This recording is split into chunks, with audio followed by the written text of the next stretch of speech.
This review coming just as soon as I finish stirring this peasant soup.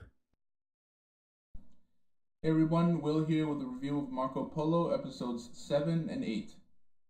Here are the important plot threads from episode 7, The Scholar's Pen. Number 1, Mei Lin turns informant. Her not poison kissing the Khan makes a lot more sense now. Taking a shot at Empress Chabi makes even less sense. But still, I'm glad they kept this character. I feel like she'll have a lot to offer the show going forward. Number 2, Hundred Eyes gets a mission. Like many of the people in the Khan's employ, Hundred Eyes came into service through conquest. It was nice to see a little more of his backstory uncovered. I feel like he'll have the most interesting backstory. What really bugged me about this was that there was no resolution to his fight with the cricket minister. This is a plot hole that really bugged me. And speaking of the cricket minister, for all his scheming and maneuvering, dispatching his rival came down to a kung fu fight. I felt like this choice underserved the character. Also, Hundred Eyes' interference was a little too convenient.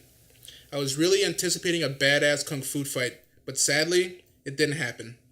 I can't believe Hundred Eyes would be too intimidated to finish, so I'd really like to find out what happened. Number 4, Chabi sizes up the Blue Princess. Why you would want to marry your daughter off to someone who hates your family is beyond me. But Chabi knows something is up with this girl. Best to keep her close. Number 5, so much for the love triangle. I thought they would set this thread up as a love triangle, but that didn't happen. The wrestler princess has her sights squarely on Biamba. I knew she lost that match a little too easily. This brings me to episode 8, Rendering. The theme of this episode was people in power rendering less powerful people into weapons. Here are a few ways I noticed.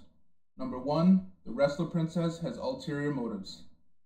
Again, she lost that match a little too easily, and now we know why.